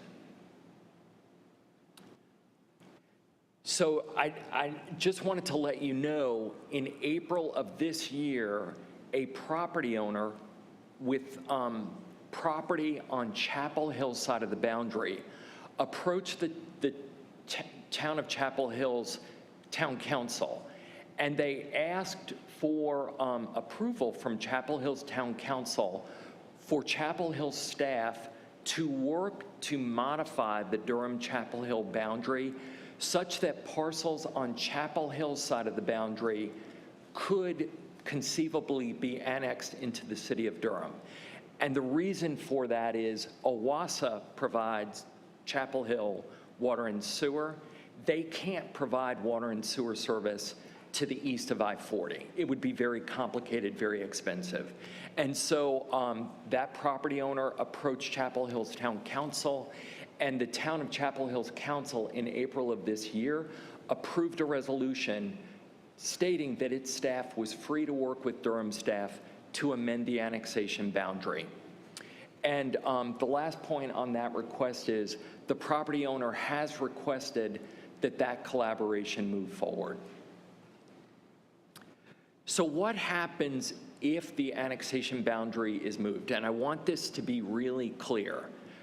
Just by moving the boundary does not serve to annex any land. It is just moving the annexation boundary. So if a property owner with land on Chapel Hill's side of the line wanted Durham to annex it, two things need to happen. One, the boundary would need to be moved to that would put the property on Durham's side of the land. And then separately, totally separate, and I know council is very familiar with these, the property owner would need to submit an application to planning for a consolidated annexation item. Consolidated annexation includes three separate things at least. It includes an annexation, so council would need to approve the annexation. It would include an initial city zoning. Council would need to approve the initial city zoning. And it would need to include a utility extension agreement. So quick question. So the annexation boundary moving, would it be like one of those tortured kind of lines we see on some of those congressional maps? Or would the whole line just move to incorporate that property and thereby having implications for future properties? Would it be contoured to just that particular property? Or? Well, and Mayor Pro Tem, what I would say is that's up to the elected boards of both jurisdictions. I do know that Chapel Hill's resolution included specific parcels, namely the developers' parcels. But at the end of the day, whatever the new map looked like, it would need to be approved by both Chapel Hill's Town Council and the City of Durham City Council. Gotcha. Okay. Is that clear? Yeah, it is. So it could And just so potentially you be. know, like, this isn't gerrymandering. That's not what's going on here. And a lot of annexation boundaries do have tortured paths because they have to conform to parcel. Generally, you would want them to conform to parcel lines, although that isn't always the case. Yeah, yeah. And I didn't mean to evoke the specter of gerrymandering in any political sense. I just mean literally graphically the appearance of the maps. So. It can be a straight line, or it can be some circuitous path, whatever both bodies decided was agreeable. Got you. Thank you. So I did want to make clear that moving the boundary is not the same thing as approving the annexation. That would need to come later, separate application with all of the standard staff analysis that City Council is used to seeing. And with that, you know, I know Bertha Johnson is familiar with this item, Sarah Young is, Don Greeley, and we're happy to answer any questions you might have.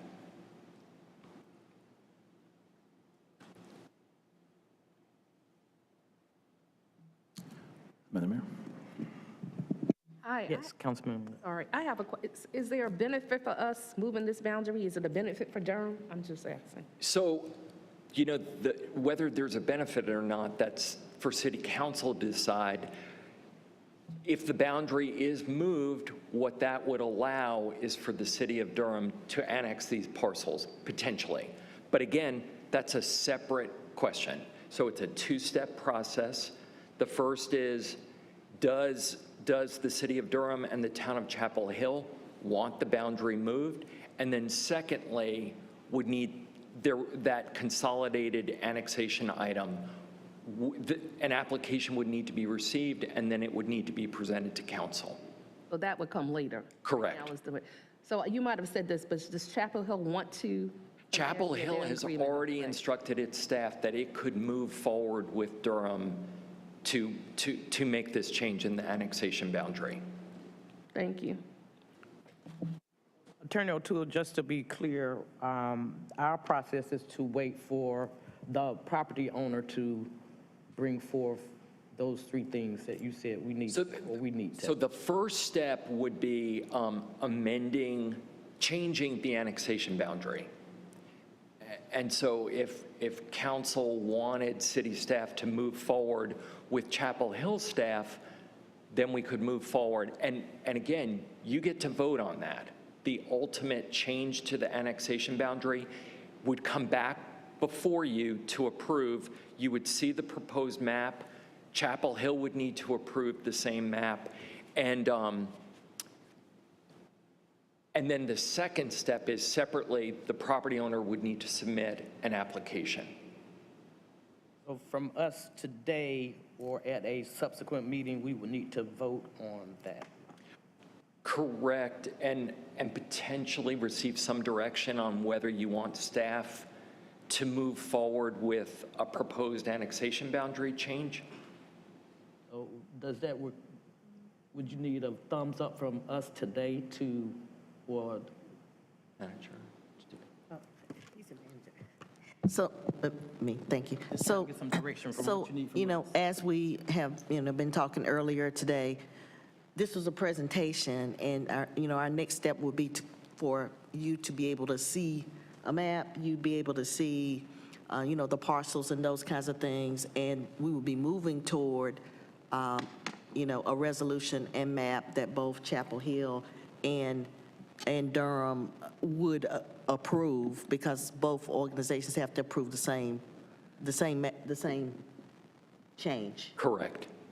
So we would be doing that as a next step in this process. This was the presentation today.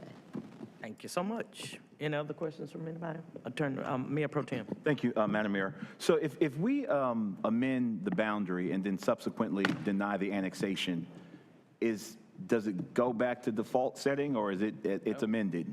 The annexation boundary would remain as amended until the parties agreed to change it again in the future. Okay, thereby, but still leaving an on-ramp for those property owners to in the future, try again. Correct. But I want to be clear, amending the annexation boundary is not an annexation. Right, yeah, That's a separate decision. Council can do it or not. Absolutely. But the option of trying again, if the annexation is denied, would be available to those parcel owners. Correct. By virtue of the They could only seek annexation from the jurisdiction that they're in. Right. You know, that they're on that side of the boundary. Got you. All right, thank you, I appreciate it. Thank you, Madam Mayor. Thank you, Attorney O'Toole. We appreciate you today. And now we turn to finance, fiscal year 2022-23, fourth quarter financial report. Mr. Floyd. Thank you. Let's see if I can.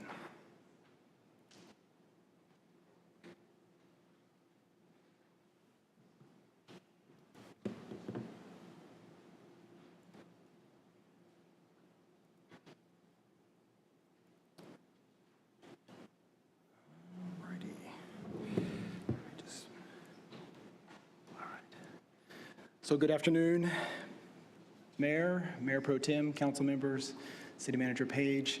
It's good to be with you this afternoon. I am here to give you the fourth quarter FY23 financial update. So before we get started, I would just sort of like to point out that this represents the fiscal year of 2023 activity through June 30th. The information you are about to see is unaudited. We are in the process of closing the books now. We do anticipate to have the audit complete. I think we've actually started on our final financial statements now. That'll go on for about 3 weeks. Move into the month of October, and then as required by the Local Government Commission, we are to have our financial statements completed by October 31st. I think we are well on schedule to do that. As well, I will say that overall, the financial status is good and aligns with what our expectations were. So we'll start off with the general fund, and some of our summary results is the general fund revenues are projected to be $258.9 million, or $10.9 million over budget. Our total expenditures are projected to be $267.4 million, or $11.5 million under budget. While overall, there was a budget variance of $22.3 million, and I'll walk through these numbers here in just a second. Due to the use of our appropriated fund balance, or budgeting appropriated fund balance and encumbrances, there is a net revenue loss of $8.5 million. That only is from a budgetary basis, since we do not use encumbrances at year end. Those are liabilities that we roll over. We actually will see an increase in fund balance for the end of the year, but that would be unassigned. And so we were under budget, $5.4 million. And so where we were under budget of that $11.5 million, we were under budget $5.4 million in personnel costs and $4.1 million in operating expenses. And those two categories represent about 83% of where we were under budget. What you see here is our revenues. And I just wanted to, as you can see, sales tax and property taxes came in. Well, as we were expecting, sales taxes came in well over budget. Property taxes came in as strong, almost $1 million over budget. I did want to highlight the utility franchise taxes. That was about $1.9 million under budget. I would just like to point out that the future budgets moving forward have been adjusted for that decline. Those are declines in cable subscriptions and landline telephones. So not as much revenue being generated from that. So that revenue line is decreasing. If we move to this slide, I wanted to show you just a trend over the last several years in numbers of the revenue, just so you can sort of see the growth of our numbers. And so you can see the property sales tax has continued to grow over the years. That is because of the tremendous growth we're seeing here in the city. When you look at our sales tax, you'll see that growth over the years, which is good. Again, I wanted to just use this to highlight. You'll notice that the utility tax was down 28% 8.2% over the prior year, but you can see over the course of those several years that it has been on the decrease. For our general fund expenditures, again, as I said, overall, we ended the year under budget by $11.5 million. So you might notice there's a few departments that are slightly under budget, and that really is not any indication of what those departments were doing. That was more things out of their control. We made some adjustments. Finance and budget made some adjustments. For the smaller ones, it was year-end payroll accruals. I won't get into all that accounting speak with you, but that threw some of those over budget. Nothing to be concerned about there. This is the second wave of departments where there were, again, just a couple of departments that were over budget. And I would actually just point out for the technology solutions one, that was totally not their fault. That was we had just to move some funds from the 911 fund. We just made some adjustments from those two funds. And we did not hold the TS department accountable for that. As I mentioned before, the personnel services is where we generated the biggest difference in decrease in the budget was $5.4 million. Operating expenses were that $4 million. And then if we get to this slide, this is the net gain or loss. And so what I wanted to point out here, just so you can sort of understand, because it looks a little weird that we have a net loss of $8.5 million, yet we are actually increasing our fund balance by about $7.6 million, is that first column, if you look at the adjusted budget, what we don't account for in these reports that you may see elsewhere is appropriated fund balance. And so where we started off with $8.2 million when we adopted the budget of using last year's fund balance reserves, through the course of the year with the carry forwards and other initiatives that were brought on, the use of those fund balance reserves was $30.8 million. And so that's why you see that decrease net revenue loss. But because of that loss, about $16 million were funds that were encumbered. So at the year end, there were initiatives that weren't done. They had open purchase orders. Those are encumbrances that will eventually roll forward. From a accounting standpoint, those are treated as liabilities, but they're not treated as expenses in the current year. So as it turns out, we will actually see an increase of $7.5 million to our financial statements. But that will not be, I just want to point out that will not be available fund balance. That will be assigned fund balance because those are tied to encumbrances. And so that gets us to the fund balance page. I think this is a report that you have previously seen where our target level is 16.7% fund balance. And so that 16.7, just to help you understand that is 2 months of operating. And so we absolutely, that's what the LGC would like to ensure that we have. As in our operating reserves, it keeps our cash flow steady, so make sure that we're paying all of our bills, especially in the summer months when we don't have as much revenue coming in as we do in the otherwise. And then the surplus above the target level is about $32.2 million.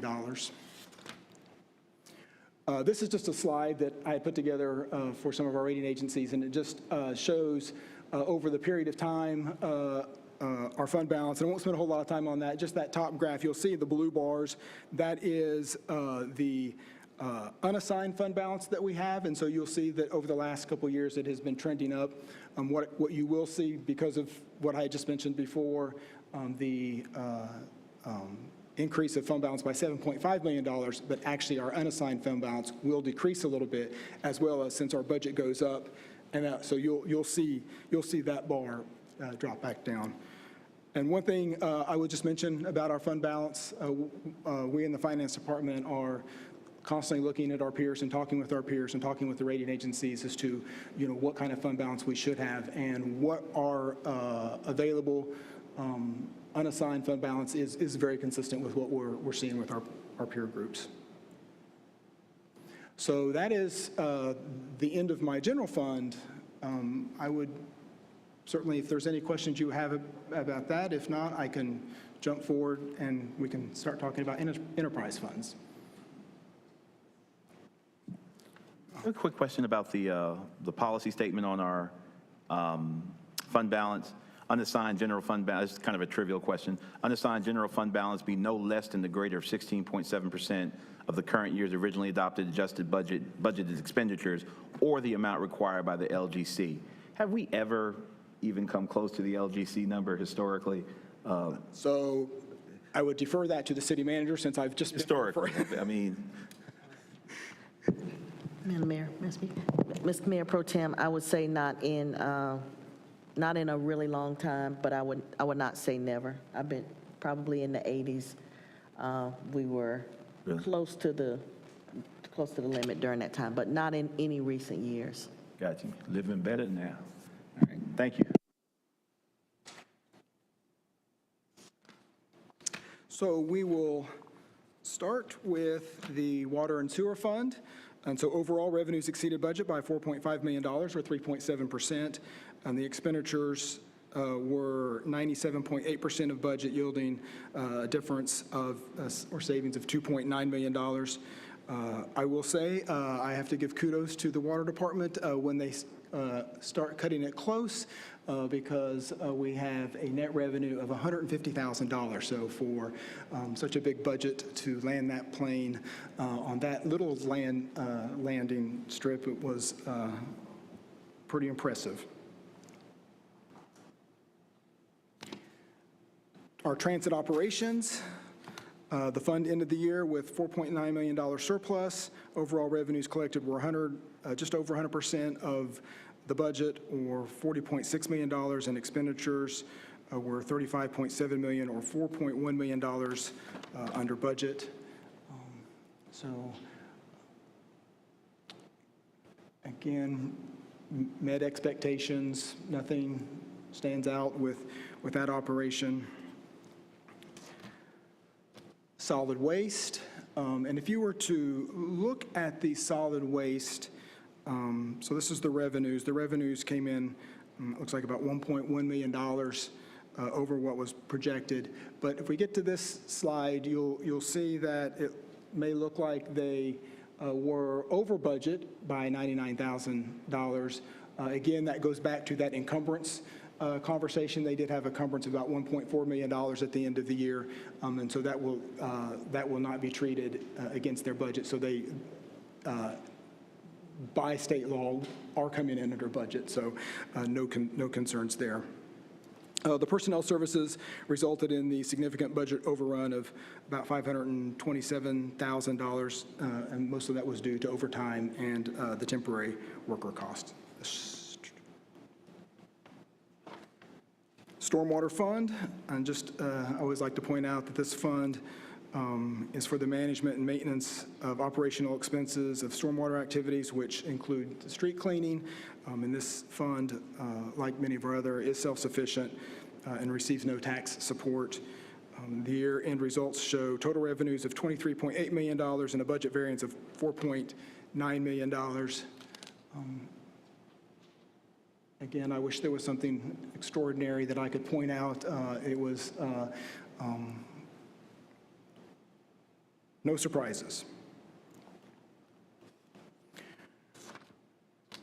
Parking revenues exceeded, for our parking fund, the revenues exceeded by about $500,000, and they were under budget by $29,000.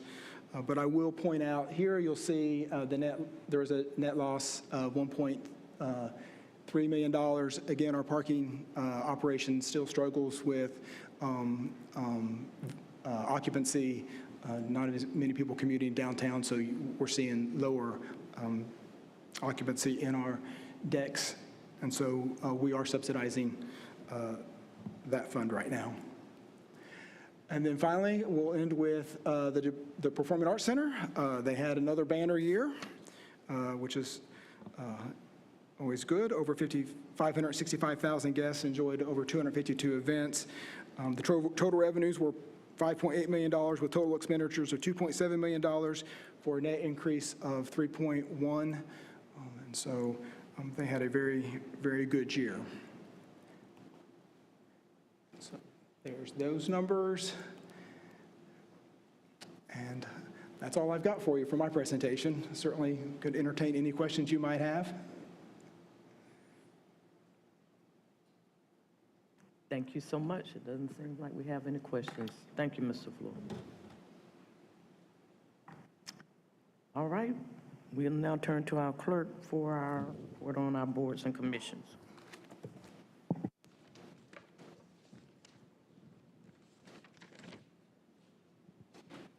Thank you, Madam Mayor, and good afternoon, everyone. The first boarding committee that is up for nomination is the Durham Affordable Housing Implementation Committee, and there are 5 different categories. The first category is choosing up to 6 nominations for at-large. The nominations are Lisa F. Brown, Howard L. Burchett, Saniqua N. Diggs, Cornell C. Richards, Humberto Trejo, and Jennifer Wright. The second is Citizen Advisory Committee Representative. The nomination is Leah N. Eford Green. Real Estate Development, Shannon Judd. Housing Finance, Thomas O'Rourke. And Affordable Housing, Venice Sanders. The next committee is the Durham Convention and Visitors Bureau Discover Durham for the categories of lodging, limited services. That position or nomination was not unanimous. We have 2 votes for Perna Desai and then 3 votes to re-advertise. And I wanted to inquire as to how you wanted to address that. Which one was that, Madam Clerk? It is the lodging limited service. Perna Desai is reapplying. She has 2 nominations, and then the re-advertising of the position, there are 3. What, did I vote for? What did I? You had indicated you supported Perna Desai along with Councilmember Williams. I'll change it to re-advertise. Okay, that position will be re-advertised. The lodging full service nomination goes to Thomas C. Lube. The Mayor's Hispanic Latino Committee appointment, the nomination is Alan Uribe. And then the Durham Bicycle and Pedestrian Advisory Commission appointment for the category of North Carolina Central University Liaison, DeAndres Royal. The Durham Workers' Rights Commission appointment for low-wage industry is Elise Ballin. And then the final nomination is for Go Triangle Board of Trustees is Patrick Hanna. And that is a city-county nomination. And that's the end of my report. Thank you, Clerk Schreiber. At this time, we will settle our agenda. Thank you, Madam Mayor. Members of the council, for consent, I have items 1 through 18, and GBA public hearings, items 21 through 24. Thank you. I will entertain a motion to settle our agenda. So move. It's been moved by Councilman Williams, seconded by Councilwoman Jose Hyman. All those in favor, if you would say aye. Aye. All those opposed have the same right. Hearing none, the motion, the agenda is now settled. Is there anything else that will come before the council today? All right, we are hereby adjourning at 3:12 on September 7th, 2023. Bull City strong.